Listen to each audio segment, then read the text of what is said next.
County Board to order. Will the clerk please call the roll? That's me. I'm here. Rogers.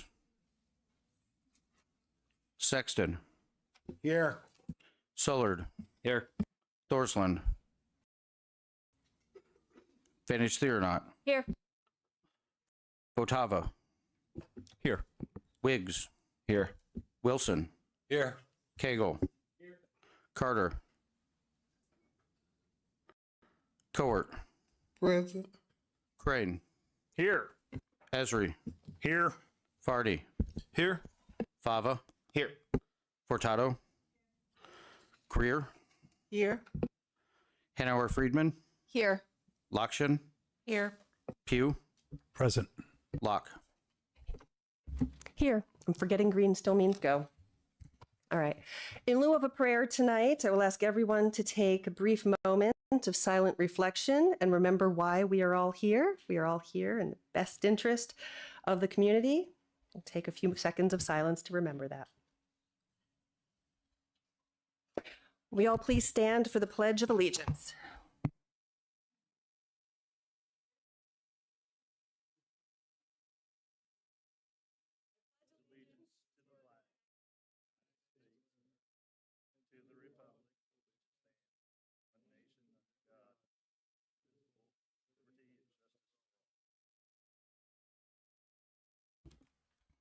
I should have looked where the flag was. Thank you. Will the clerk please read the notice of meeting? Notice is hereby given that a regular meeting of the County Board, Champaign County, Illinois, will convene on October 21st, 2025, 6:30 p.m. in the Shields Carter Meeting Room, Bennett Administrative Center, 102 East Main Street, Urbana, Illinois, in said county for the purpose of allowing and ordering payments of claims against the county, receiving and acting upon reports of committees, and such other matters as may be brought before said meeting, which said meeting shall continue in session from day to day until the completion of said business. Thank you. I would entertain a motion to approve the agenda and addenda. Anyone going once? So moved. These in Roman numeral. 14.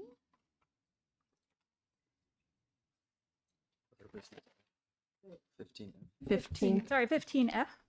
And I would like to move 15A, B, C, 1 and 2 to 8 immediately after public input. A, B, and C, 1 and 2? Yes. Okay. We have a motion to amend. Is there a second to that motion? Second by Cagle. Any discussion of the motion to amend? Yes, Mr. Wilson. Thank you. What is the reason for striking 13A2, adoption of resolution 2025-240, amending the schedule of authorized positions in the Public Defender's Office, Administrative Legal Secretary? Why is There that is being a struck? grievance process that we do not want to interfere with. Yeah. Since last week, a grievance has been filed that would affect this. We should not be discussing it until that process has worked its way out, is, I believe, the idea of the motion to strike. Thanks. Seeing no further discussion, all in favor of the of amending the agenda, say aye. Aye. Any opposed? Okay. Now, all in favor of the agenda as amended. Aye? Aye. Any opposed? Okay, moving on. The standing committees will respectively meet next month on September 2nd, 4th, and 5th at their normal times. The CAL will be on September 9th. We have a special finance committee of the whole on September 30th, and the county board regular meeting for September is on September 18th, all in this meeting room, except highway, which will be in the Ms. Cowart's meeting room. All right, moving on. Can I have a motion for adoption of, actually, Ms. Vantage Theorenot, would you like to make a motion for adoption of resolution number 2025-236? I would, thank you.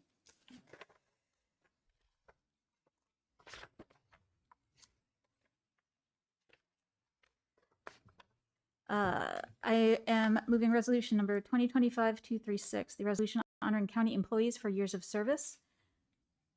Whereas it is the vision of the Champaign County Board to be a recognized leader in local government where every official and employee has a personal devotion to excellence in public service and embraces the highest standards of ethics and integrity, which enables Champaign County to provide the best customer service to its citizens.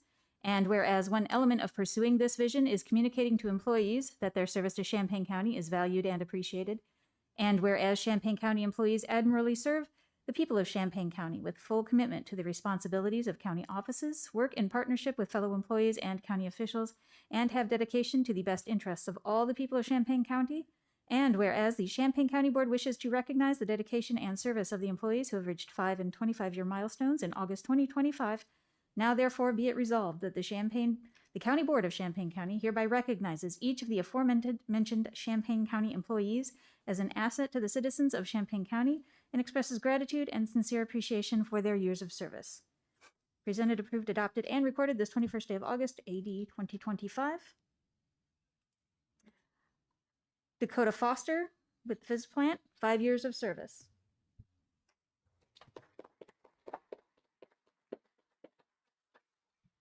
Julie Watson, Treasurer, 5 years of service. Yvette Campbell, Circuit Court, 25 years of service. And Lizette Lugo, the State's Attorney's Office, 25 years of service.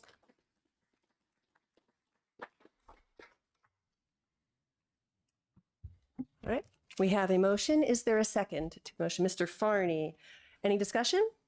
All in favor, say aye. Aye. Awesome. Moving on, Ms. Vanish Theronat, I believe it's you again. Resolution number 2025-237, resolution honoring retiring county employees. Whereas it is the vision of the Champaign County Board to be a recognized leader in local government where every official and employee has a personal devotion to excellence in public service and embraces the highest standards of ethics and integrity, which enables Champaign County to provide the best customer services to its citizens. And whereas one element of pursuing this vision is communicating to employees that their service to Champaign County is valued and appreciated.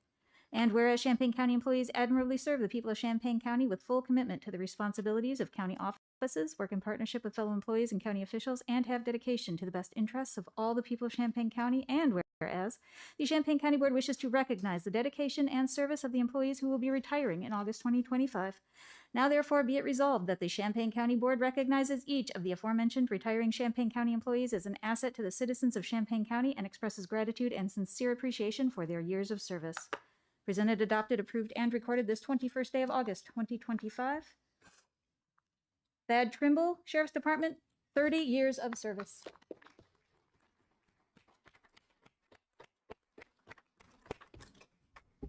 Is there a second to the motion? Ms. Lakshin, any discussion? I will note that Sergeant Thimble, oh, there's discussion over there. Well, I'm going to finish my word. Mr. Thimble retired yesterday. It's all over Facebook. I encourage all of us, if you follow the Sheriff's Department, to just go follow it and give it a like because the employees look at that too. All right, Mr. Wilson, sorry for interrupting. No worries, you're the chair. My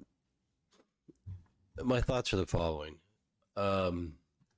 It's more directed to the 25-year individuals and the 30-year individual. I'm thinking, what a commitment to be 25 years in county service and then 30 years in county service. It really speaks to longevity, endurance, and commitment. And I admire those that stick it out for all those many years, and I'm happy that they have. It's been clearly a benefit to our county to have that longevity on our county service. Seeing no further discussion, all in favor? Aye. Aye. Aye. Any opposed? Okay. Moving on to public input. First up, George Danos. Mr. Danos, you're an old pro here. I'm just going to remind you, green means go in this building. I keep forgetting. Then my mic is on. Thank you. I come to public participation to evade your censorship. Ellie Friedman cut my mic thrice at last week's committee of the whole. 3 times you denied me the time and space to speak to essential points on what you'll vote on today, namely the devouring of my office by illegal board action, or if you're careful, merely the creation of a parallel auditor's office under the county executive to waste $375,000 on 5 duplicated positions. Most, not all of you, exude shocking contempt for the voters you purport to represent. The voters of Champaign County in every board district voted to keep the auditor by a sound margin and rejected your sales tax. Michelle Jett and Stephanie Furtado lost that Democratic vote. I was also reelected to be a watchdog and countervailing force to the central administration. How dare you reverse the manifest results of the last election? It's as if elections weren't held at all.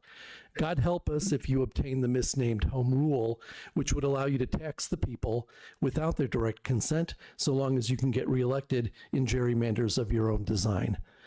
I am told that this power-grabbing resolution will pass, and that the weak have been bullied and the votes pre-counted.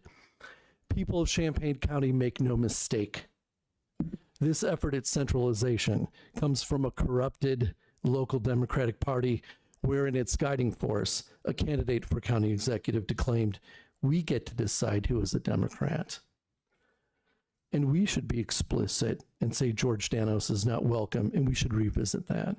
She hasn't lost any of her appetite for censorship, condemnation, exclusion, excommunication, slander, purges, or your tax dollars.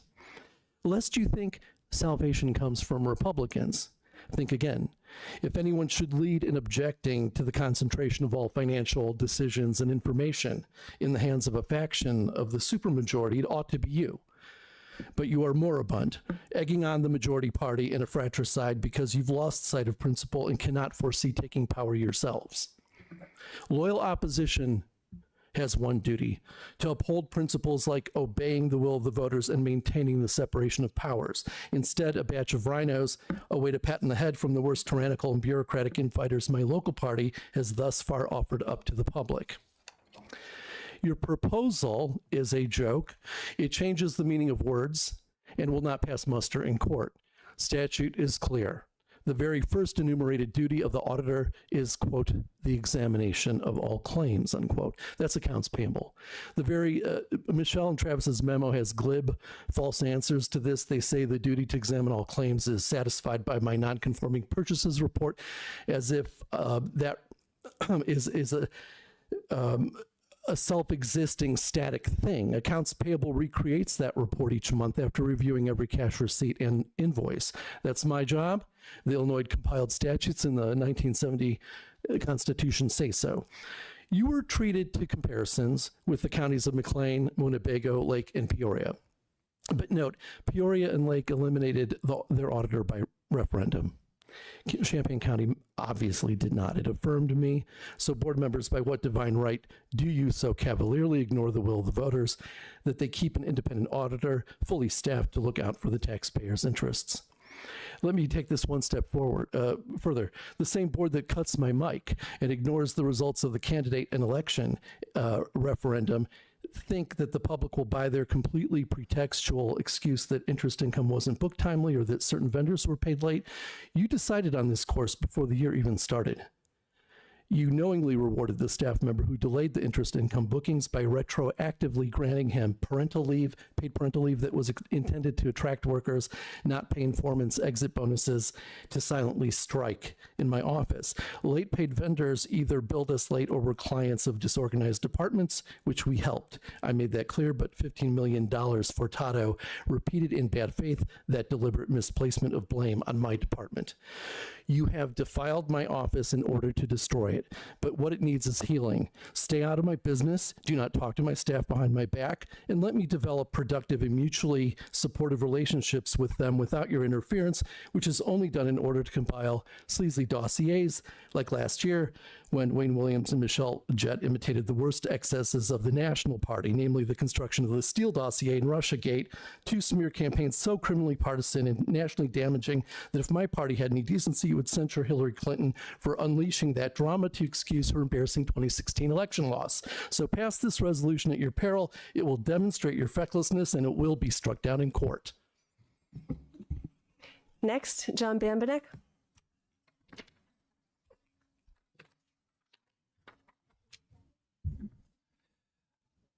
I don't know that I'll be able to follow with similar passion. He did bring up, home rule, tax hikes, and the referendum, which is what I did want to discuss today. We've heard last year that the county was out of money, right? Desperately needed to pass a tax hike or there'd be layoffs or whatever, right? Managed to find, the dollars to negotiate with your staff for a raise that they were content with avoiding a strike. Tonight, in theory, you're creating new employees. It's clear that you're lying about money, right? That's, patently obvious to the voters, which is why we said no. But there is another subset of hiring and jobs that has got my attention, right? And it's this notion of let's create the Blagojevich-Madigan style of pay-to-play politics here in Champaign County now that we have a county executive. Let's decide, hey, you do politically useful things, you get jobs. You can get to move ahead, right? And I'll speak about one particular organization, right? Dispute Resolution Institute, right? Hired a member of this board who, frankly, is one of the few people even less well suited to such a position than I am, right? I don't think anybody wants me mediating complaints anytime soon, and that's fair. It shows that there's probably not a lot of concern about the underlying programs or constituencies if you're hiring ill-suited people. But the interesting thing is these discussions about this organization getting a lease in Brookings. How does a county board member, on one hand, start leasing space, or the organization that they're an official of, lease space from the organization, the unit of government that they are part of governing on? And this reminded me of a particular statute, and I've used it once before. It's been about a decade. It's 50 ILCS 105/3, prohibited interest in contracts. No person holding any office, either by election or appointment under the laws and constitution of this state, may be in any manner financially interested directly in his own name or indirectly in the name of any other person, association, trust, or corporation in any contract, or the performance of any work in the making of letting of which such officer may be called upon to act or vote. Violating this statute is a class 4 felony, assuming that I can make that case. And I've got some FOIAs in now, and I'm being explicit now on my reason for these FOIAs, because if there should be any untoward denials when I inevitably go to court, there's another favorite part of the FOIA statute that I like is bad faith denials. It allows for assessing a $5,000 civil fine if you find the organization denied documents that should have been disclosed. The reason I like it so much is the discovery power that it gets. It lets me do subpoenas and depositions and all sorts of things to prove that bad faith. So hopefully, people being now aware of the law, make the right decision. Because eventually when I get enough information put together, I'm not going to bring it to Julia. We all know Julia's worthless on these things. And really the only thing that seems to get her dander up is going after Palestinian activists. We're going to go to the state police, right? And we'll get it dealt with there. Next up, Sanford Hess.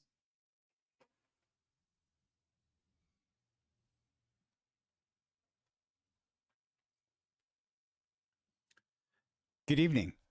I'll wait for the clock to restart.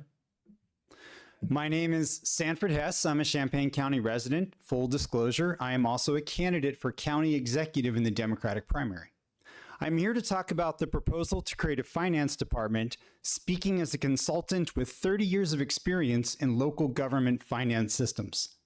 The proposal submitted to the board draws from 4 counties as examples: Lake, McLean, Peoria, and Winnebago. This caught my attention as I am currently the project manager for McLean County's finance and payroll implementation of Tyler's Munis software, the same software used by Champaign County. Before my current role, I spent 10 years as Urbana's IT director, and before that, I had 20 years as an IT consultant on financial systems, working on dozens of county, city, and state implementations. Given my background and current role, I was intrigued by the reference to the other counties, but disappointed with the information provided to the board. Besides listing the counties, no further detail was provided about their structure and staffing. I know McLean's situation, so I researched the other 3 counties, and I'd like to share what I learned with you. I have a longer document with all of the details I learned about employee counts, departmental costs, and division of duties that I would be happy to share. Here's the summary. Neither Lake nor Peoria County has an auditor at all. Lake County eliminated the office in the 1970s, and Peoria did it in 2022. Given that Champaign's voters rejected a similar referendum last year, comparing the structure to counties with no auditor is an apple to orange comparison. McLean County and Winnebago do have auditors. However, Winnebago has a population larger than 275,000. By Illinois statute, this changes the responsibilities of the auditor's office. So again, they are not a direct comparison. Still, Winnebago is an example of what we can aspire to. They make positive use of the natural conflict between the finance department, which processes financial entries, and the auditor who reviews them. Which leaves us with McLean County, the most equal comparison as it has an auditor and a population below 275,000. And in 2024, McLean County also voted no on a referendum to eliminate the auditor's office.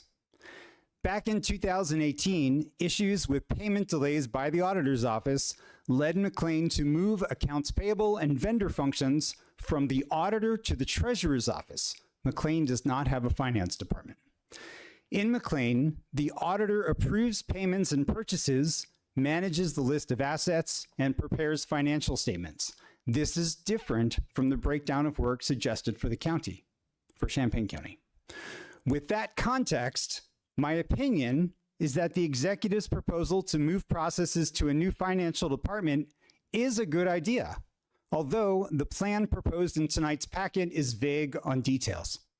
For example, there are 4 accounts payable clerk positions at 1 salary, although the duties of the 4 clerks range from basic accounts payable entry to more complex tasks like applying the procurement policy and supporting the finance system. Left unclear is how these 4 clerks will divide the workload. This is important because it prompts the question about whether all 4 should have the same rate of pay. The biggest open question, the proposal does not say what duties and staff counts will remain with the auditor's office. Without that information, it is difficult to judge the plan. In summary, I think the idea is worth pursuing, but I encourage the board to seek more details. Speaking from 3 decades of local government experience, successful change in government is built slowly and carefully. My concern is that adopting the plan without considering all impacts will lead to more conflict, process delays, and even litigations over interpretations of statutes.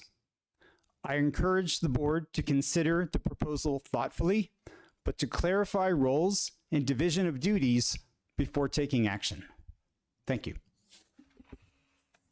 Next up, Bud Windleborn. Hello, I'm Bud. I'm the operations manager for the Champaign County State's Attorney's Office, and I'm here to make sure everyone here knows that tomorrow at Lincoln Square Mall will be the 3rd annual Scott Bennett Family Resources Day. Scott was a great giver in our community, and we are honored to honor him every year with this event. It's a gathering of different, mostly nonprofit organizations, everything from help with mental health to physical health to housing to busing to recreation to legal services and much, much more. It's a great opportunity for members of the community to come in and see what sort of services are available for free, and also in some cases to get help right there on the spot. Not to mention the fact that it's a great opportunity for the connoisseurs of local nonprofits to do some networking. So we'd love to see everyone there. Again, the event is tomorrow at Lincoln Square Mall. It's from 10 a.m. till 3 p.m. I've left some flyers in the back in case anyone needs a reminder, and we hope to see you there. Thanks. Cece Phillips.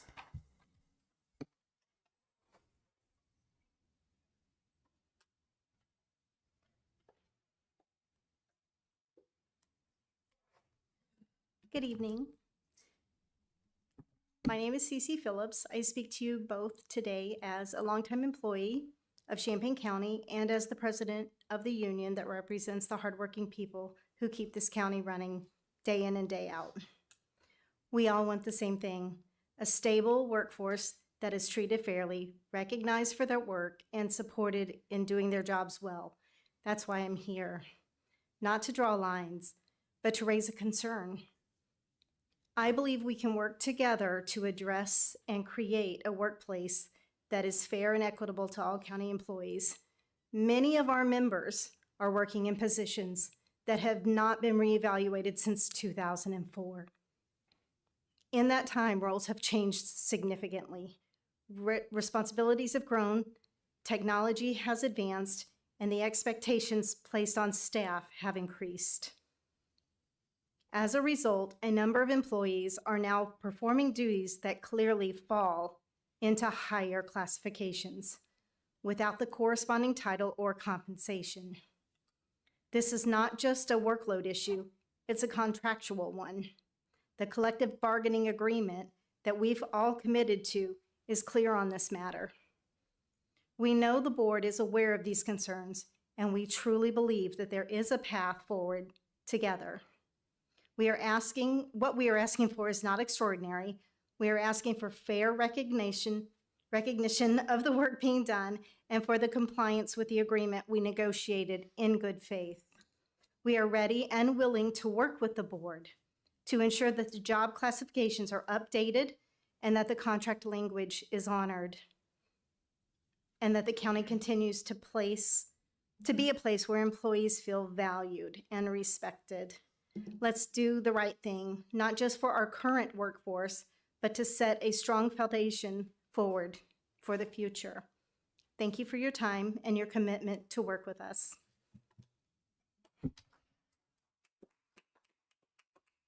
My final slip is Nathaniel Jones. He left. That is a shame. Seeing no other members of the public, we'll move along. After communications, we are moving on to ARPA. Kathy, come on up. After public input, Kathy, come on up. Good evening. We included the monthly report of status of projects, and we continue to add completed projects to that list. And we submitted the quarterly data for the Department of Treasury last month. Other than that, I'd be happy to try to answer specific questions. Does anybody have any questions for Kathy at this time? Just because we're on this section, I would, we've had, the ghost of Chris Storr will come back. Well, the spirit of Chris Storr will come. He's still alive. But Chris Storr will come and haunt us if we don't talk about the loans. Is the deadline tomorrow for their application process? For the EDC, yeah, for the Small Business Development Center, small business grants, they did release that process for open applications, and the deadline is tomorrow. And then they'll spend the next few weeks reviewing those applications and then award those about a month and a half after that. So the deadline is tomorrow. Yeah. Okay. Does anybody have any further comments on ARPA or questions for Kathy? Okay. Well, thank you for hanging out with us. We'll see you next month. Moving on, we have grant coordinator updates. We were told that there would be a presentation. Do we have? There she is. Hi, Kate. Come on up. Green is go. Hi, I'm Kate. I've met most of you, but there are still some of you that I haven't met. I'm the grant coordinator. I work in the Department of Administration on the 5th floor, and I feel very blessed in this new building in my beautiful office.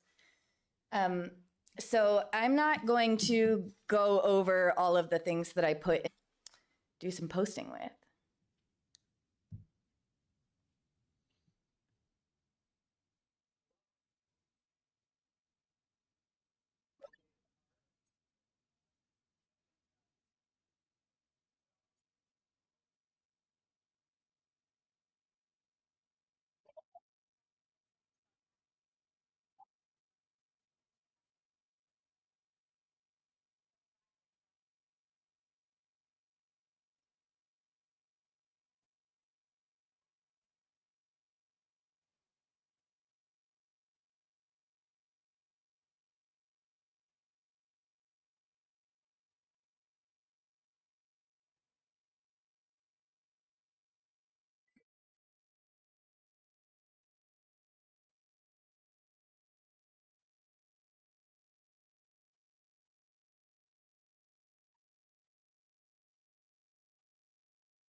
Okay, I won't show them all to you because they're all about that long, but there's one more that I'm really excited about. And then they're on our website now, and I'll be posting them so you can check them all out. Here's the other one.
Okay, thank you. I had a lot of fun making those because I got to interact with so many different people in the community, and they were really engaged, and we're going to share the videos. And so it was a great experience, but also really good for the county too. I would like to mention that in my first year in this position, which was a new position, I have managed to have a hand in getting a number of people hired that are funded by grants. And it would be even more than that if we had the infrastructure to be able to support it, but we're not at that point yet. So we're working toward it, and we will get more. We're wrapping up the last year of a the last year of a 3-year cycle grant. And we heard from our funder that while they didn't receive more money to give us the increased amount we asked for this final year, they loved our plans. They think that we're doing really well. We're moving forward, and they're looking forward to reassessing next year. So I'm excited about that. For the ARI grant, we have 5 staff in 4 departments. And that would be 7 again if we had the infrastructure to be able to support that, but we're not quite there yet. And you can read the other details about the other projects I'm working on. The opioid settlement task force is a big one, and you'll be voting on one of those tonight. But I do feel it necessary for me to mention that there are difficulties that I've had in my first year and that I continue to have. And there are major risks that I see because of the work that I do. And I just really want to share that in my first year, before I hit my 6-month mark, there was a 3-month period where we were on the stop payment list, and I could not receive funds for my grants that are reimbursement grants.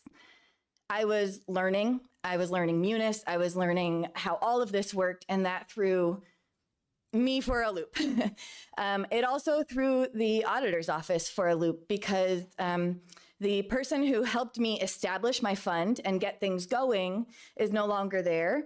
And no one really learned how to keep it going or what to do with that. So it was kind of on me and the folks in my department, the budget director and the finance specialist, to figure it out. And we continue to do that every day.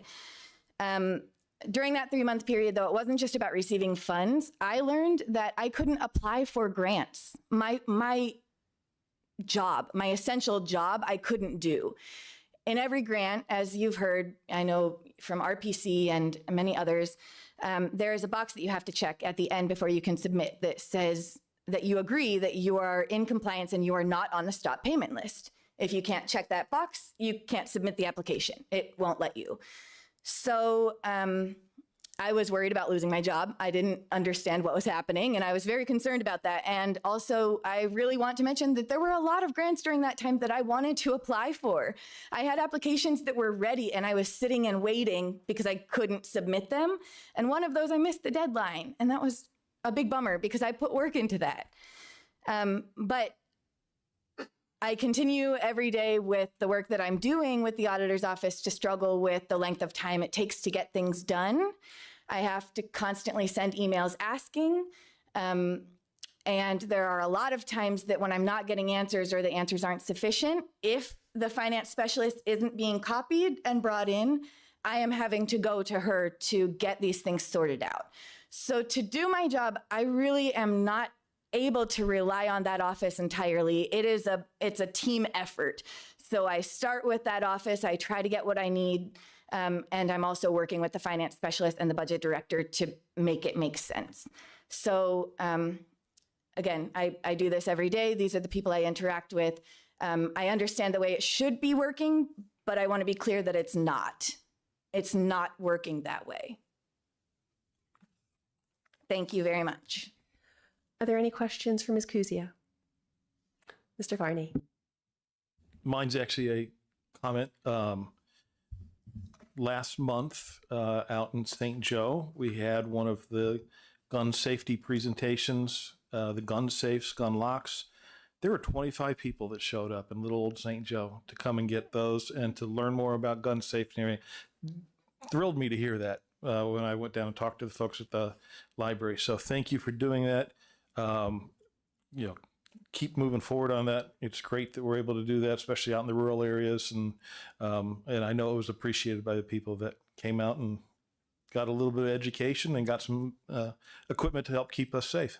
Thanks. Thank you. Mr. Wilson? Thank you. Thank you.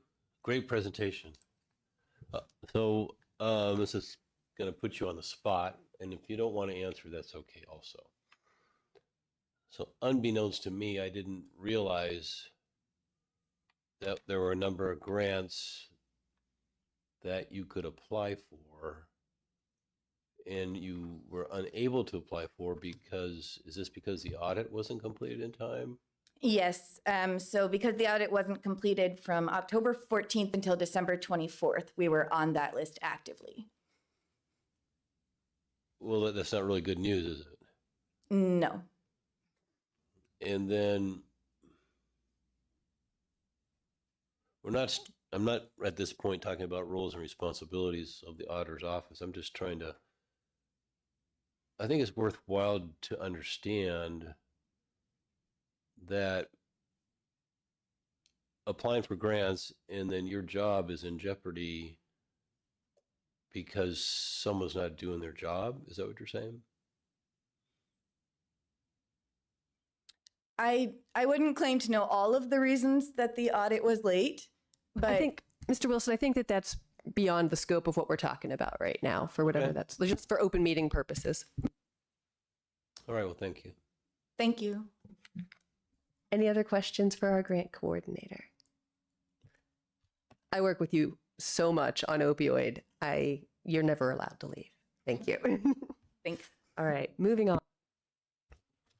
Moving on to opioid, actually.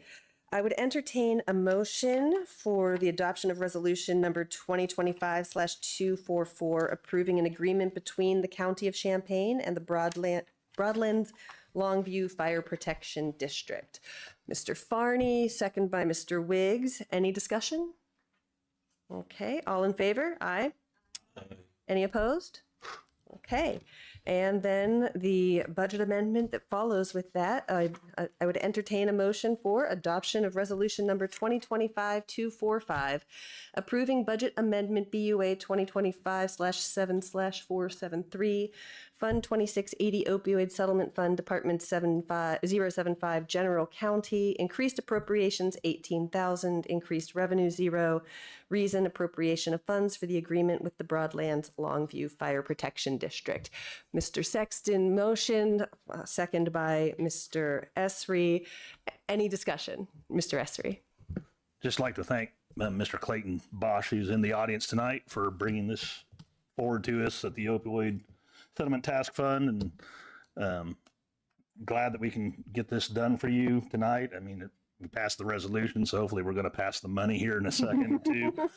And would just like to say, I know you've indicated that it appears that the other fire protection districts in our county have these apparatus already, but if they don't by chance, if we're wrong on that, why, come forward and I would think pretty easily probably get you the same as well. So thanks again. Yeah, Mr. Bosch, like I told you at the opioid meeting, tell your friends, bring them along. Any other questions or any other discussion? Okay. This calls for a roll call. I would ask the clerk to please call the roll. Rodriguez, Yes. Sexton, Sullard, Yes. Vanish Thiernot, Yes. Votava, Yes. Wiggs, Yes. Wilson, Yes. Cagle, Yes. Cowart, Yes. Crane, Yes. Esri, Yes. Varney, Yes. Fava, Yes. Portado, Greer, Yes. Hanauer Friedman, Yes. Lokshin, Yes. Pugh, Yes. Locke. Yes. And the motion passes. All right, back to our previously scheduled agenda. We have our standing committees. The county facility summary of action taken August 5th, 2025 is received and placed on file. Environment and land use summary of action taken August 7th, 2025, received and placed on file. Mr. Thorsland is not here. Mr. Esri, would you like to make the motion for adoption of resolution number 2025-238, approving subdivision case 207-25, Ray's Minor Subdivision? Yes, thank you. So moved. Okay. And okay. Oh, we'll finish this one up, and we did. Thank you. Thank you. We did. I skipped the minutes. Thank you. We'll go back to that after. We'll finish this one. Adoption of the resolution for Ray's Minor Subdivision, moved by Esri, second by Farney. Any discussion?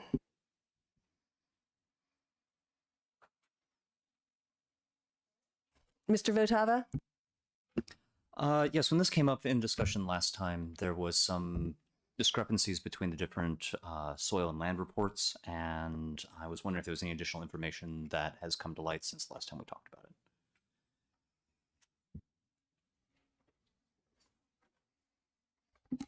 Sorry about that. Mr. Votava has explained how we got here. Is there any other discussion on this issue? Nope. Okay. All in favor, say aye. Aye. Aye. All opposed? Okay. It appears the ayes have it. Now we'll go back to where your board chair, who does not typically handle this meeting, has made a mistake. I apologize. We'll go back. The consent agenda. We missed the consent agenda. My apologies. The consent agenda. We have a motion to approve the consent agenda. Mr. Esri, second by Ms. Lokshin. Will the clerk please call the roll? Rodriguez, Yes. Sexton, Sullard, Yes. Vanish Thiernot, Yes. Votava, Yes. Wiggs, Yes. Wilson, Yes. Cagle, Yes. Cowart, Crane, Yes. Esri, Yes. Barney, Yes. Fava, Yes. Furtado, Yes. Greer, Yes. Hanover Friedman, Yes. Lokshin, Yes.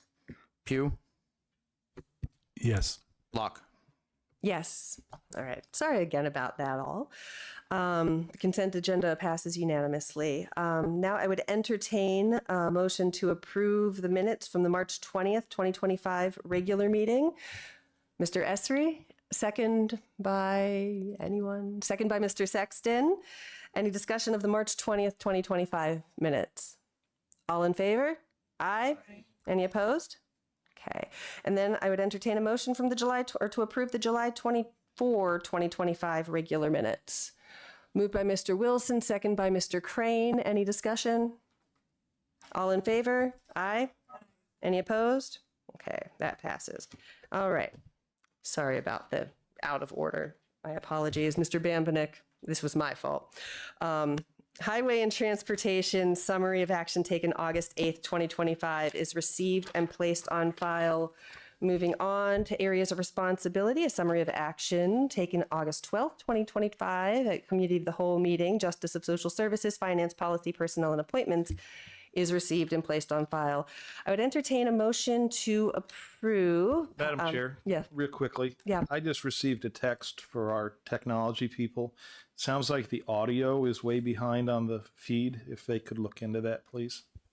Yeah, they're aware, but we can't fix it midstream because it requires a reboot. So unfortunately, we're gonna have to get through this meeting and then Okay. it can be fixed. Thank you for letting us know. For anybody watching at home, just put in your earbuds and listen to us. We won't match. I would entertain a motion for adoption of resolution number 2025/239, amending the schedule of authorized positions in the physical plant department, building supervisor. Ms. Vanich Theronot, second by Ms. Lokshin. Any discussion? Okay. Mr. Farney. Yeah, actually, I have several questions that I'm hoping either administration or the facilities committee could help fill me in on. As I brought up at our committee of the whole meeting, there is quite a list of things that need to be done to the Brookins building. And if we continue as a landlord, we have tenants there, we become responsible for this as long as we have tenants. And we often speak of, as Mr. Bambanek mentioned, we say we're broke, but then we do things like this. It doesn't really make sense to me. And so I was looking at the reports that are on our website, the facilities report from May of 2014 that talks about roof issues at Brookins. I'm having a hard time recalling that we completed all of those. That would be a significant expense. The capital plan of 2023 identifies for this year replacing a unit, an air conditioning unit at the cost of about $75,000. That's when they wrote this plan. I'm sure the price has gone up. I don't think that's happened.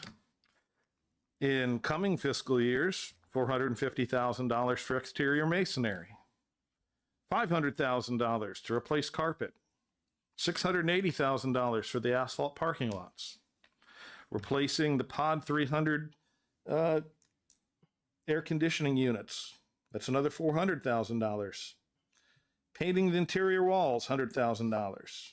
Replacing the Pod 400 air conditioning units. That's another $500,000. And remember, these prices have gone up in the last 2 years, so these are off already. Another $200,000 to paint some more walls. Repainting the metal roof, $125,000. Those are things that we identified and we have no way to pay for right now.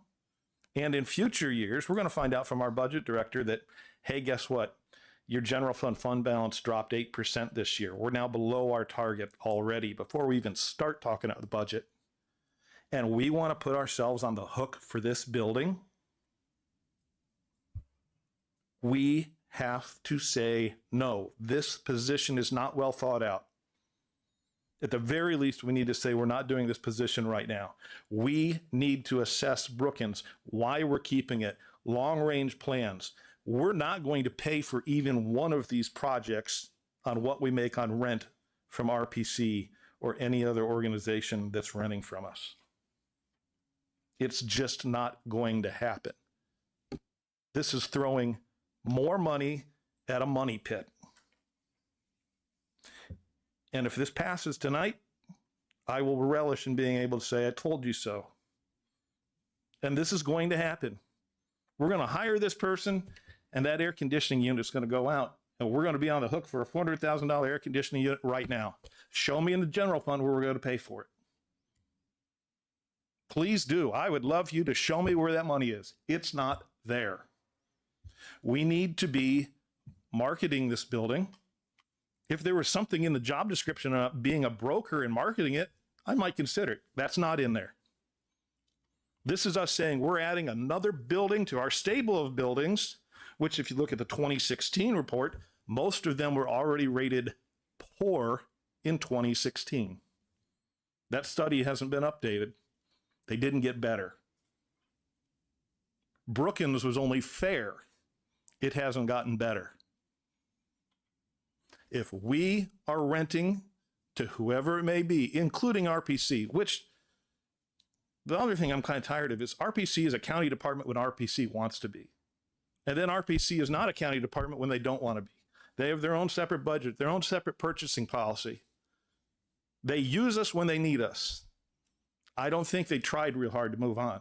I was talking to one of their commissioners.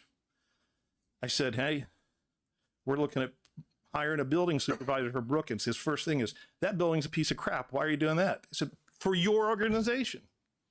He didn't even know they had tried to look. This is one of their commissioners. This is absolutely a horrible idea. No thought has gone into it whatsoever. Anybody that knows how to read a spreadsheet looks at this and says, I'm sorry, we can't do that. And I'm sorry that RPC, yeah, grant funding is up in the air right now. We can't float everyone.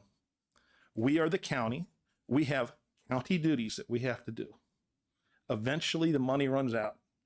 Our actions right here are the reason it's running out at 8% a year. We're down to 16. We got a deficit already we're going to start. Can't wait for those budget hearings. This is going to be a blast. I encourage us to either kill this tonight or at the very least, push it off and do some actual thought and research into why we would be keeping a building that's going to cost us millions of dollars when the return simply will not be there. Thank you. Further discussion? Mr. Wilson. Thank you. I'm agreeing with the member Farney. I don't think, when I consider this, I don't think it's really reasoned out the consequences of having this new position. I'm going to agree with Mr. Farney, and I'm going to vote no on this, and actually would prefer that this get postponed to actually have more logical reasoned thought and the consequences of actually doing this. Thank you. Mr. Pugh, and then Mr. Farney again. Thank you. And I share their concerns too. We're renting this building now. Roof could fall in tomorrow. Heavy wind, easy to do. That building, there's a reason why we moved, and I was not for it, from that building to this building. And I'll talk about RPC too. We could sell the building and still include in there, they have to keep RPC at this rate for so many years to help RPC out. But RPC too, in the current climate, they're going to lose grants. Big grants here, probably pretty soon in the next few years. And they're going to shrink. And that's all I can see it for them. And if we're putting all our eggs in their basket, is it going to be the main renter? They're going to be the main revenue driver. We got to keep finding more and more and more people to come in there. And it's more and more of a responsibility for us. So, yeah. Mr. Farney, and then Ms. Vertok. I have a communication from former board member Jim Goss, and I'm just going to read his letter here.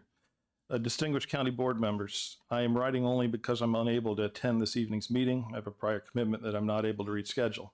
I urge you to consider a different path for the Brookins building. I fully understand that agreements with prior boards are not enforceable. However, the understanding at the time we approved moving forward with the Bennett building was that the county would vacate the building and put it on the market. It appears that your concern for RPC has changed that plan. It has been demonstrated over the years that Champaign County is a poor steward of buildings. It is not a knock necessarily on the personnel, but an acknowledgement that your finances do not allow for the proper funding to keep the buildings in acceptable condition. I make a suggestion that you execute an RFP for a commercial broker/property manager to take care of the management and the listing of the building. They can solicit renters. They know the documents needed. They know the rental market. More importantly, they can market the property and get it sold. The building will sell if you get enough of the space rented at a market type rent. If you want to protect RPC, then execute a longer term lease. Build in inflation adjusted rental rates and put in a termination clause for RPC with a small penalty. Having served on the RPC board for a few years myself, I understand their mission and utility in our community. I'm interested in protecting RPC as well, but you must not let that cloud the goal to get Brookins and the liabilities of owning another property off of the taxpayer's roll. Champaign County is not a good property manager. Hiring a commercial manager/broker will be a fixed cost and one that will terminate once the property is sold. It will not require benefits and all of the associated costs that come with hiring an employee. It will also get the county closer to the end goal of selling Brookins and consolidating services in the new Bennett building. Again, I urge you to consider this course of action. Table your option to approve Resolution 2025-239 until you have fully vetted other ideas like this one. It is what is best for the taxpayers of this county. For once, place their needs above your own desire to grow your workforce. Thank you for your time and dedication. Jim Goss, former county board member and taxpayer. Ms. Furtado?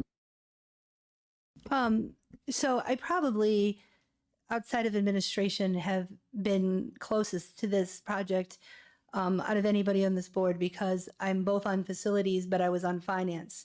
So first, I do want to say this about RPC looking for other spaces. The idea that they didn't try very hard. I'm going to be just perfectly blunt, and JJ, we get on very well, is insulting to them. I can count in terms of hours the number of conversations, particularly that I had with Tammy Ogden, on the phone, walking me through the efforts that they put in, let me be perfectly blunt. They did not want to stay at Brookins.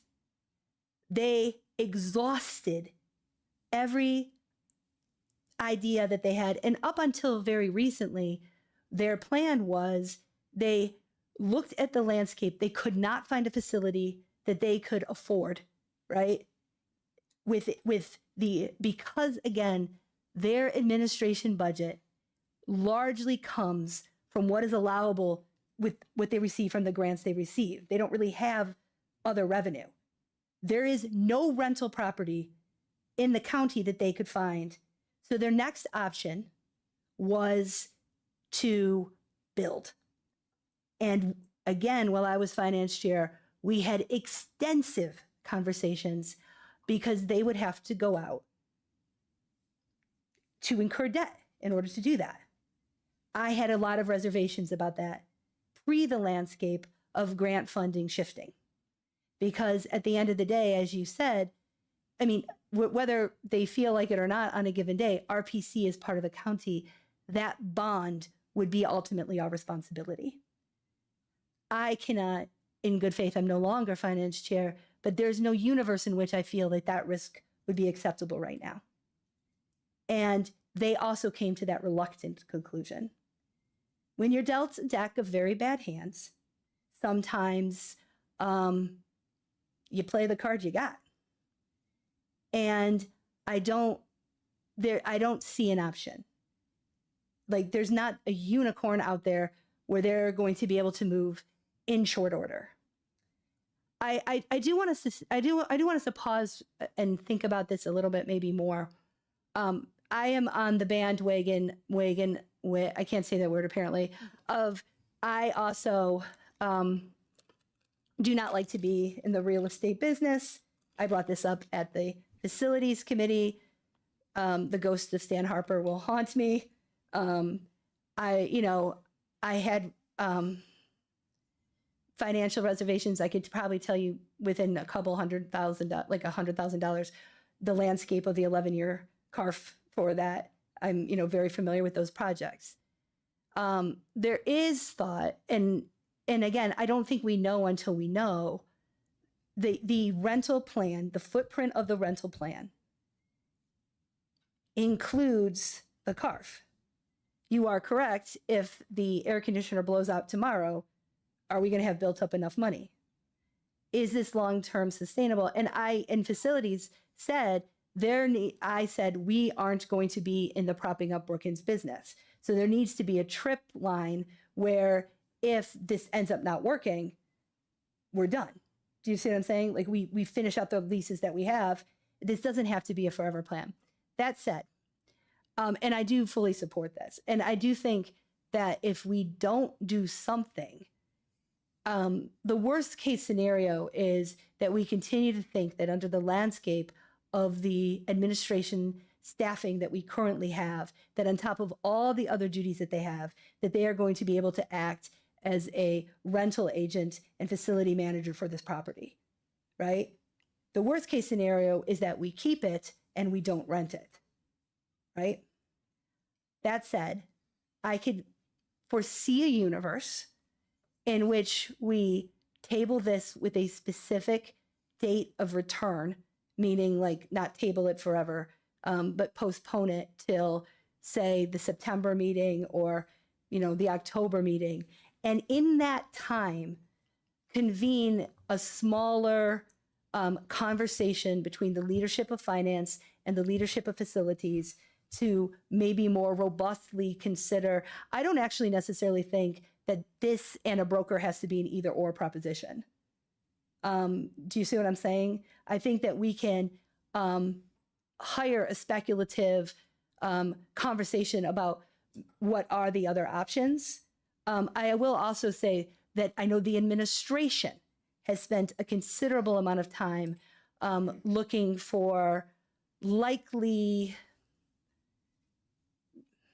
I don't know how to say, non-commercial potential buyers, including not-for-profits and things like that. And there has been some of those conversations went pretty far, but so far nobody's been interested. Maybe if we brought in a broker. So I don't necessarily think that understanding the landscape of maybe interest in the building outside of this plan is a bad thing. And maybe once RPC is on better footing, or in some fictional universe when the county is actually on financial footing, where we can feel that additional amount of potential liability for RPC to build out is something that we'd be able to accept. I guess what I'm saying is this could be a forever solution if it works, but it doesn't necessarily have to be. There's nothing inherent about this plan that says we are now in the Brookings business forever. There's nothing inherent about this plan that says if the capital costs take the seesaw too far in one direction, that we could finally say, you know what, this isn't working for us, and we're not going to continue down that path. I think one of the problems with this board historically is that a decision is made and it's just sort of seen as well, we made that decision back in 1997 and that's what we're going to do forever. This can be a now decision and then we can move on. So I guess my suggestion would be that we table this decision, but to a specific date. I will not vote for just a blank table. Table this decision to a specific date in order to facilitate a more robust conversation between the leadership of the two committees that this is most germane to. Ms. Lockshin, then Ms. Hanauer-Friedman. Based on what Ms. Fortunato just said, I'd like to move that we postpone this discussion until the October meeting with a plan for facilities leadership and finance leadership to discuss hard stops in the plan, make sure we flesh out exactly what people are expecting, and find a way for this to work for all involved, because I'm not interested in abandoning RPC to the rental market at this point in time.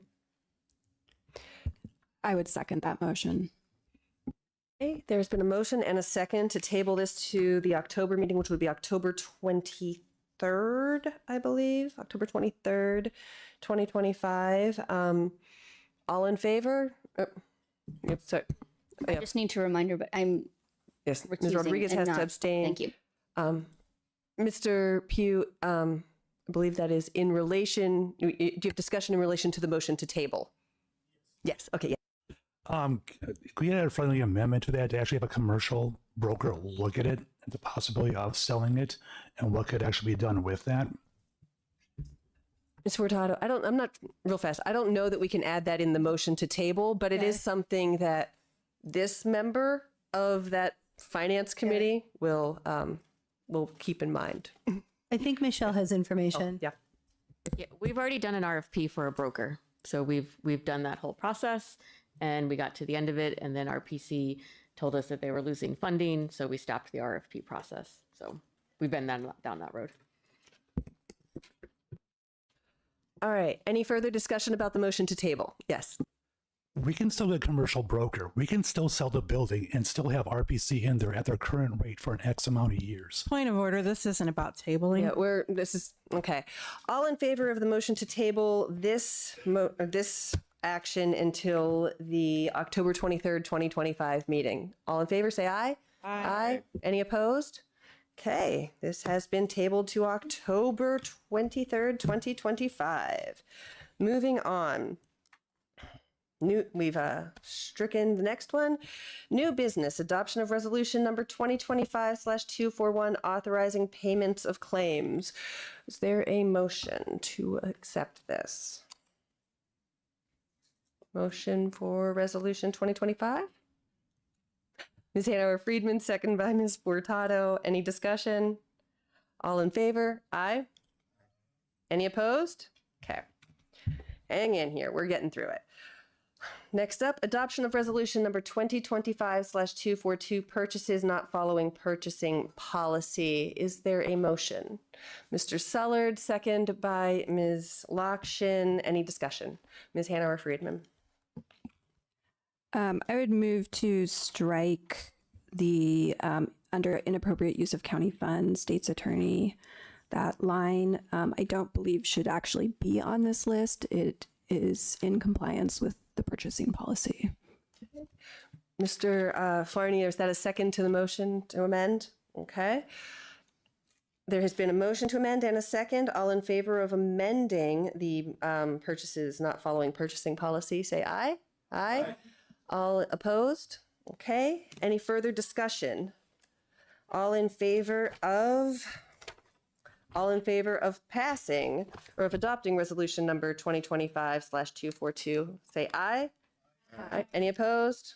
The resolution passes.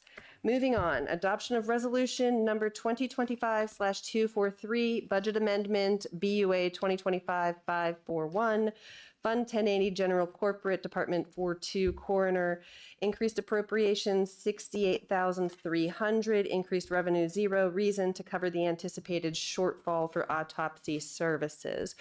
Is there a motion? Ms. Vanich Thiernot, second by Ms. Hanover Friedman. Any discussion? Mr. Wilson. This is anticipated shortfall. What is the actual shortfall? I believe in our memo, it shows that the actual shortfall at this time is 18,300, and then there's no money going forward for these services for the rest of the fiscal year. So I believe the thought is the actual shortfall plus 50,000, and then if the coroner's office needs more before the end of the year, they can come and request more through the finance department. So then a follow-up, if 18,000 over how many months? This was up through July. I would remind board members that when we passed this budget, we did not fund to be completing autopsies out of county for the whole time we had hoped to hire a pathologist, and we've been unfortunately unable to do so. So instead of doing autopsies in-house and charging neighboring counties for the pleasure of doing their autopsies, we're instead paying approximately $2,000 per autopsy that we have to do. Summer's obviously a time when more autopsies have to be performed due to violent deaths. And so we are in a time where what we had budgeted is falling through. Mr. Farney, I see your hand raised. This, Mr. Wilson, I hope helps you. I just pulled up the original budget for the coroner's office for this line was $160,000, and she has spent that from January 1 through today. So this is an additional $18,000 that they've already spent during the month of July, and hopefully $50,000 will get them through the rest of the year. All right, thank you. Any further discussion? Okay, this calls for a roll call, I believe. Yep. Nope, sorry, I'm in the wrong place. Yeah, this does call for a roll call. Will the clerk please call the roll? Rodriguez, Yes. Sexton, Sullard, Yes. Vantage Theronot, Yes. Votava, Yes. Wiggs, Yes. Wilson, Yes. Cagle, Yes. Covert, Yes. Crane, Yes. Esri, Yes. Farney, Yes. Fava, Yes. Portado, Creer, Yes. Hanauer Friedman, Yes. Lokshin, Yes. Pugh, Yes. Locke. Yes. The motion passes. Okay. Moving on to the star of the show. Actually, we're almost there.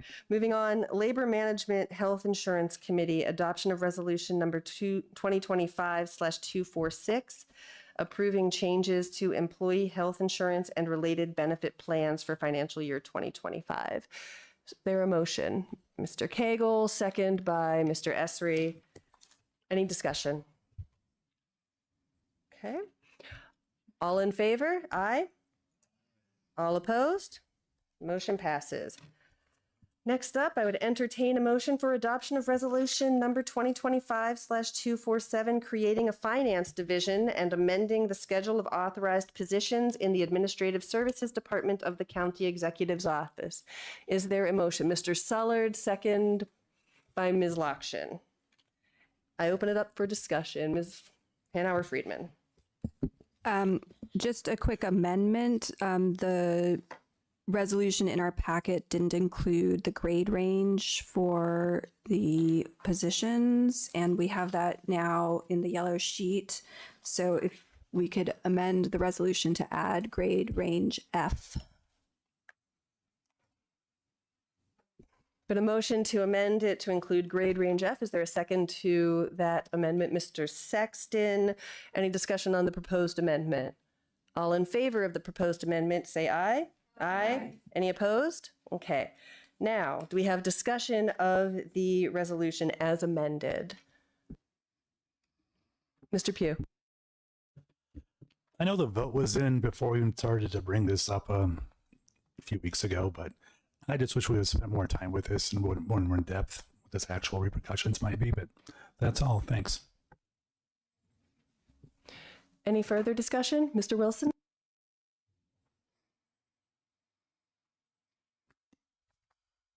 I was actually surprised to see this for approval because from our last meeting, our COW meeting, I don't think we actually came to a full discussion of this resolution because if I recall our meeting devolved into chaos and we kind of managed that and then moved on.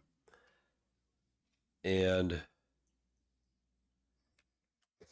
I wanted to see roles and responsibilities where they're duplicated, but I did not see, based upon what the ILCS says for the auditor's roles and responsibilities, why they don't remain with the auditor. So actually my thought was if we're duplicating the auditor's legal roles and responsibilities with some other department, then we're over functioning. And then number two, even though maybe we have some opinions, in fact, we have a lot of emotional opinions about the auditor's office and how it seems to not have, has hurt a lot of organizations. It's hurt the grant funding organization. It's hurt RPC. It's hurt our reputation as a county. However, we still haven't fully vetted out the consequences of making this move with respect to the ILCS. Nor have we allowed the auditor to explain, which I think he should, without acrimony, what roles he's actually carrying out, how it's covered, and it should not be duplicated somewhere else. And then number three, I'm just opposed to creating additional organization. And I agree with Mr. Bambenik when he talked about, we really haven't fed it out what these additional 4 individuals do, roles and responsibilities, and rates for each of those 4 individuals. Some may do more, some may do less. I think we're moving too fast for this. There's still plenty of time to figure this out. So I would actually like to see this tabled until everything was really vetted out before we moved forward.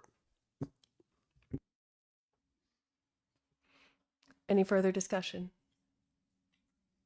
Mr. Farney? Are you making a motion to table that? And if so, till when?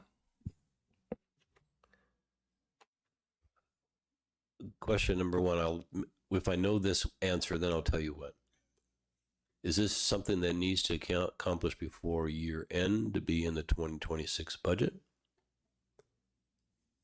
And if that's the case, then I make a motion to table this until the October meeting.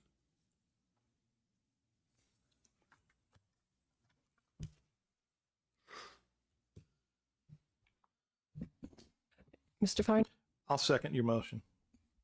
We have a motion and a second. Any discussion on the motion to table till October? All in favor of the motion to table to October, say aye. Aye. All opposed? No. No. I think we'll need a roll call on that. We'll need a roll call. I didn't have my mic on. I have to repeat it so everyone can hear. Rodriguez? Is this on to table? This is the motion to table to October. No. Sexton? Sollard? No. Vanish Theronot? No. Votava? No. Wiggs? No. Wilson? Yes. Cagle? Yes. Cowart? Yes. Crane? Yes. Yes. Barney? Yes. Fava? No. Furtado? Greer? No. Hanover Friedman? No. Lokshin? No. Pugh? Yes. Locke? No. The motion to table has failed. We'll continue with discussion of the item in front of us. Any further discussion, Ms. Hanauer-Friedman? The reason I voted no to table is because based on everything that has been brought to my attention, this is an urgent situation. We cannot continue to function as a county the way things are right now. I think this proposal is actually quite well thought out. It's very clear to me.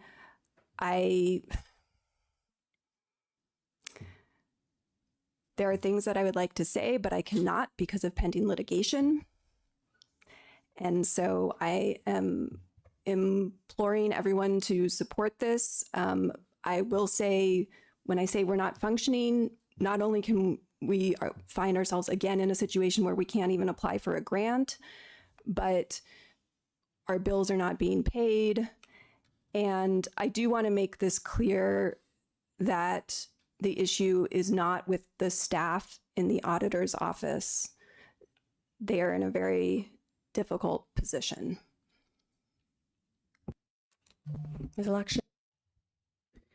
I feel like I'm also not sure what I'm allowed to say, but I feel like not voting on this today would be, excuse me, failing the employees in that office.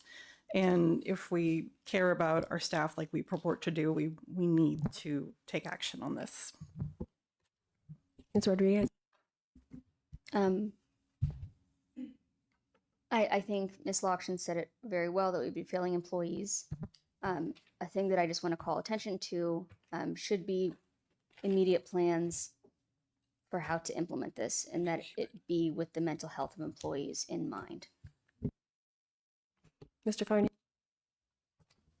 So I just want to make sure that this is clear. I mean, I support this, and I supported tabling it because I think we have time to get it done. Okay, so but I definitely support this, but I just want to make sure that we're clear about this. This change doesn't take effect till January 1st when it has budget, right? So people aren't moving from the auditor's office tomorrow. Remember, they're still going to work in the auditor's office. I think we'll defer to Ms. Jett right now. Right? No, the resolution says that this would go into effect September 29th for the change of where accounts payable would be. Okay. And we anticipated we would be back towards the end of the year with a budget amendment when we knew how much this staffing would actually cost. Okay. Sorry, I missed that part. So we'll have a budget amendment at next month's meeting to take care of budgeting for this office and changing the auditor's budget for the remainder of FY25. I think we could give you an estimate of what we think it's going to cost, but we would probably wait until we're closer to the end of the year. So we only needed to do one amendment. Okay. And it is not my understanding that you can change an existing personnel budget. So will the auditor still have positions? And if these folks move to your office, can he go and hire people that'll have jobs for basically 60 days? I think that's a further conversation we would need to have with the state attorney's office as to how exactly those mechanisms would work. Would it be appropriate to ask that maybe at our committee, the whole meeting in September, I think we need to have a closed session with our attorney to talk about these types of things. I support that. Ms. Furtado? I think it's important and to kind of, to some degree, echo what Mr. Wilson said. I want to be clear that there's multiple steps in any process. First, we need to move the functions into a place where the functions will be done. And that doesn't mean that tomorrow, like you have to hire people, right? Even if it's internal hires, if it's external hires, that takes a minute. Second, we would have to fund it. That's a separate action. And then third, we as a body would have to do an assessment if there is a duplication of services and then reflect the elimination of that duplication of services in a future budget. Those would all have to be separate steps.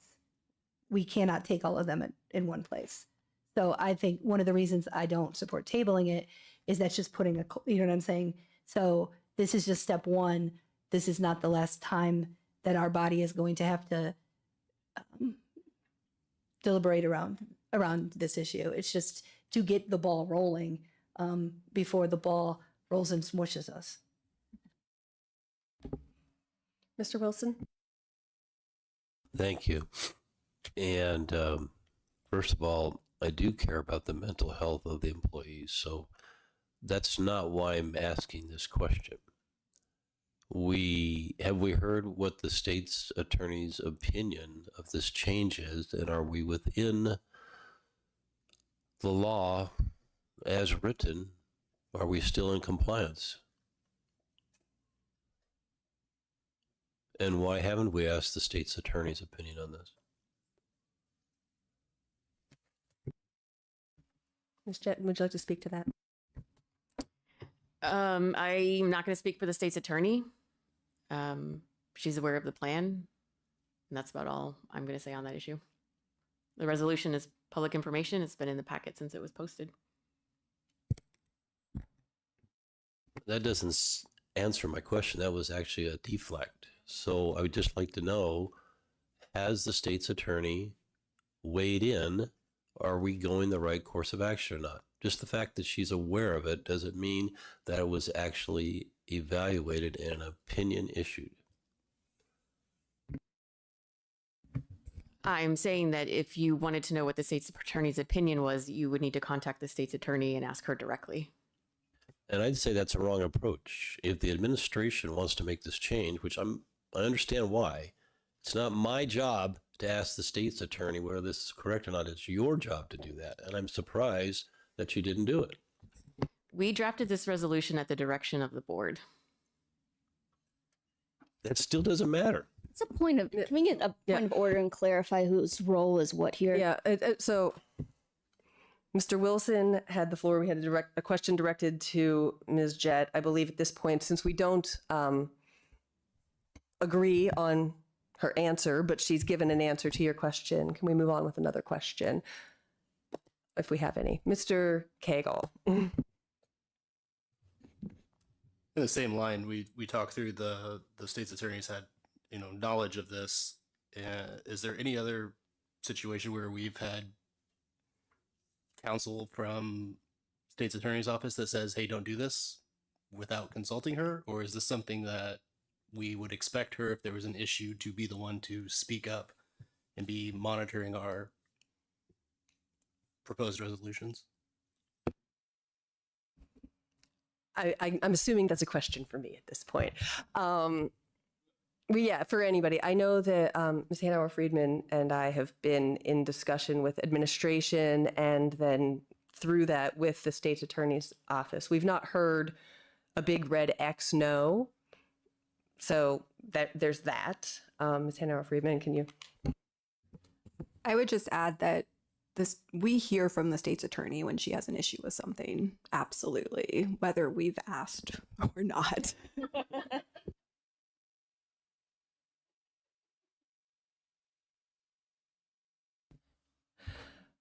Further discussion?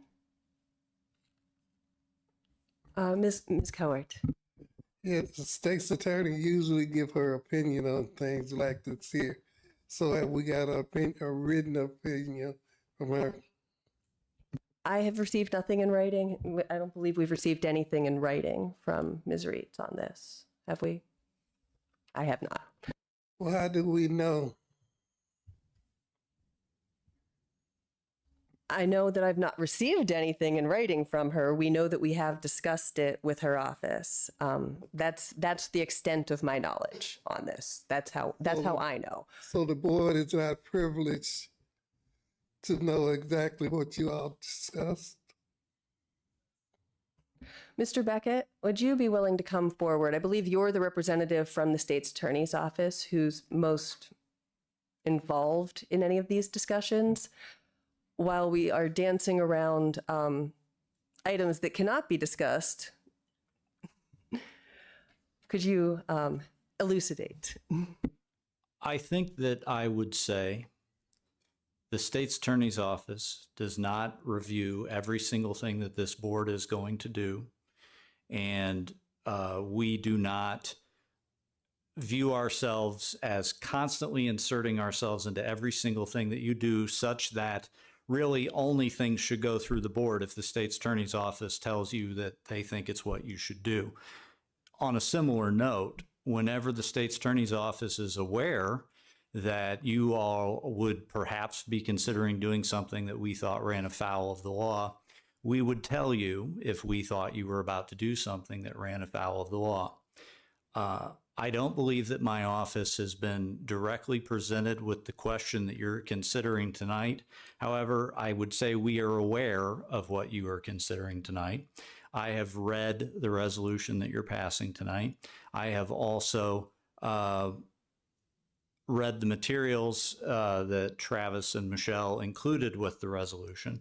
And I will tell you that they highlighted the statutes that I had previously read before and that came to mind in analyzing all of this.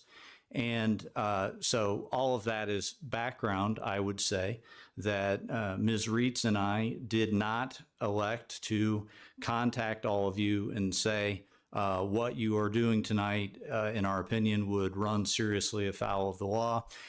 We did not render a direct opinion on the issue. I think that sometimes what you're all considering doing is a political question. I think sometimes what you're all doing might be considered to be a close question, but people often want to ask a lawyer in any situation, not necessarily this one tonight, what would a judge do if this was taken up? What would the ultimate outcome of a litigation be if this issue was taken up?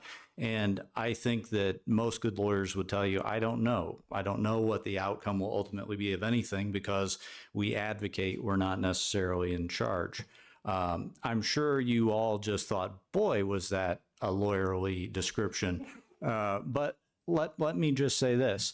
I think people of goodwill on both sides would argue about what the role of the auditor is. But after having, and people may well in the future argue over what the role of the auditor is. But looking at what you're all proposed to do tonight, I am not here to announce that I think it is a violation of Illinois law as I understand it to be.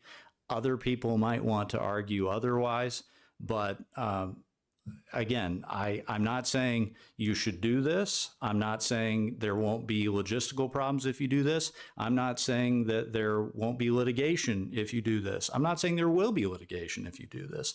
I'm just saying that although we have not been presented with the exact question, the review I've given it did not give us enough pause that we contacted you and said, here's this case that if you do this says you're going to have big trouble. Here's this statute that says if you do this, you're going to have big trouble. So if you're asking for some sort of guarantee that if you vote for this resolution, nothing bad will happen or that there won't be litigation, I certainly can't give that. But I am telling you that I was comfortable enough in learning about what you were all looking at that we did not reach out to affirmatively say, here are our 15 concerns. And there are probably people in the room that could cite previous examples where when we looked at an issue, we said, oh, for heaven's sakes, you probably don't want to do whatever you're looking at. But I understand that's a very lawyerly answer. I know that if you wanted to say, should we do this or could bad things happen if we do this? My answer to that is I don't know. I'm happy to try to explore this further with all of you. I can't guarantee you my answers will be satisfactory, but that's often true with lawyers. Thank you for the very lawyerly answer. I appreciate that. Any further discussion points? Mr. Fava. Thank you. I just got a clarifying question for Mr. Woodcock and or for Ms. Jett. What happens to the positions that are currently housed in the auditor's office? Is there a plan for that, or would that be a future amendment that we'd have to parse out? That is a future discussion and decision for the board to make. It's independent of this resolution. Thank you.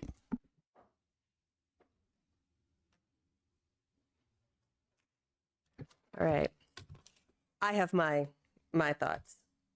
Mr. Danos came tonight and told us he's right. He was elected to be the watchdog and a countervailing force. And one way to be the auditing watchdog is to have the duties that are not auditing put somewhere else. The duties that run the county but are not auditing, are not watchdog, are not statutorily prescribed to him, those can move elsewhere, and he can audit, he can watchdog. And as Mr. Hess said in his public input, the natural productive use of the productive use of natural animosity. I believe that there's plenty of animosity in our county, and we should be putting it to productive use, right? So if we take away the duties from the office that don't statutorily by law have to be in that office, it frees up the auditor to serve the will of the people, to be the watchdog. We can all be getting what we want here, all of us. So that's my thought. Ms. Lakshan. I'd like to have a roll call vote on this one. Yes. Are we ready to? Anyone have any further discussion? All right. We are voting yay or nay on adoption of resolution number 2025/247, creating a finance division. Will the clerk call the roll? Rodriguez, Absolutely. Sexton, Sullard, Yes. Banish Thiernot, Yes. Votava, Yes. Wiggs, Yes. Wilson, No. Cagle, No. Goert, No. Crane. Oh. Esri, Yes. Barney, Yes. Fava, Yes. Furtado, Greer, Yes. Hanauer, Friedman, Yes. Lokshin, Yes. Pugh, No. Locke. Yes. The ayes have it. The resolution passes. Now we open it up for board member communications. Mr. Wilson, do you have any? All right, I guess you got me figured out now. Anyway, thanks for a previous discussion. That was wonderful. Happy 105th anniversary. Today's the 105th, or this week is the 105th anniversary of the 19th Amendment to the U.S. Constitution. Anybody know what that is? What's that? Exactly. One person knows. So in American history, the 19th Amendment represents the end of a long-fought 80-year campaign for women's rights to vote. The 19th Amendment to the U.S. Constitution states the right of citizens of the United States to vote shall not be denied or abridged by the United States or by any state on account of sex. Congress shall have power to enforce this article by appropriate legislation. So regarding this date, the amendment was passed in June 1919. It was the 36th state to ratify it as Tennessee, and that was in 1920, and it became law on August 26, 1920. And it granted women the right to vote nationwide, culminating a decades-long struggle. The 19th Amendment, which I just read, one interesting note in my research on this, it was the Republican Party that pioneered the right of women to vote and was consistent in its support throughout the long campaign for acceptance. I thought that was very interesting. It was the first major party to advocate equal rights for women and the principle of equal pay for equal work. Thank you. All right, Ms. Furtado, then Ms. Locke.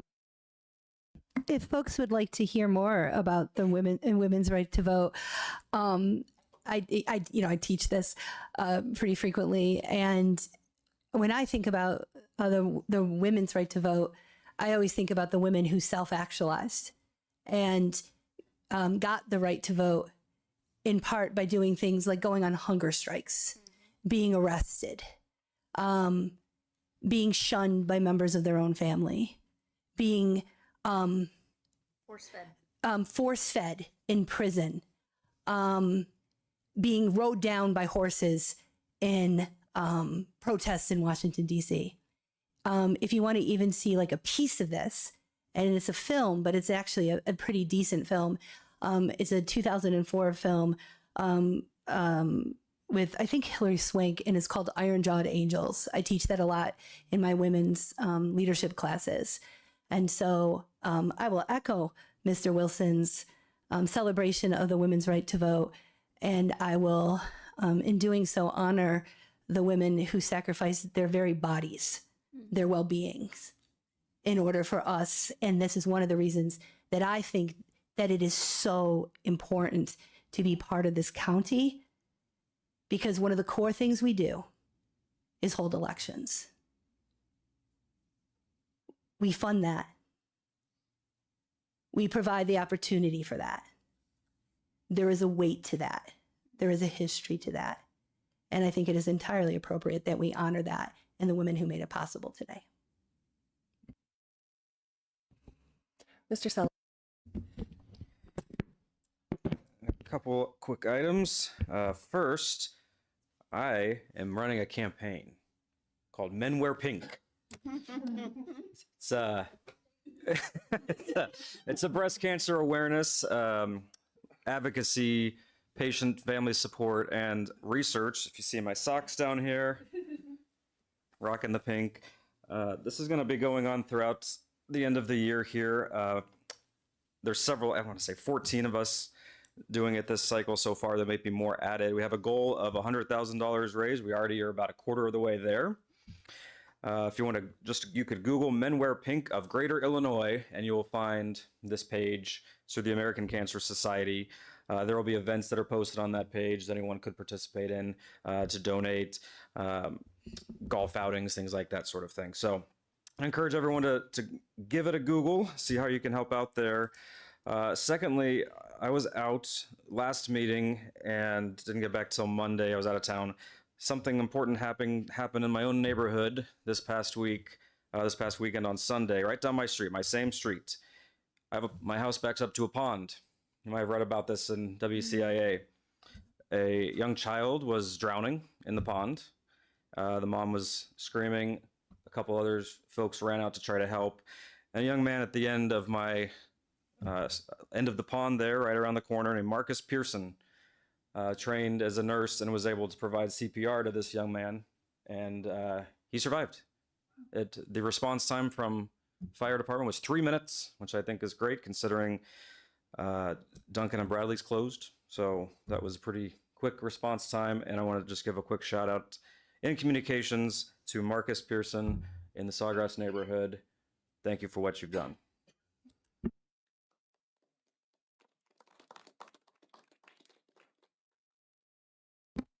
Mr. Essery. Thanks. I just wanted to say, or mention quickly, the Half Century of Progress show going on up at Rantoul just started today. It's the U.S.'s largest working show of antique equipment. Shout out to the people that put it on. I believe there are other clubs, but the main club, of course, is the I&I Antique Tractor and Gas Engine Club, which is headquartered in Penfield. They also have their annual historic farm days there at Penfield, but the Half Century of Progress is biennial to correspond with the Farm Progress show next week in Decatur, and just thank them for doing all they do. And the money that they bring into this county, I don't have any figures on it, but it's undoubtedly a lot. I mean, there are people who come in from overseas to go to the Half Century of Progress and then stick around and go to Decatur next week for the Farm Progress show. So there are people that stay in Champaign County for both of those, since we're that close to Decatur, roughly 60 miles, plus or minus, of course, a little over probably. But yeah, just point that out, and thanks to those involved. Seeing no further board member communications, I call this meeting adjourned at 8:14 p.m.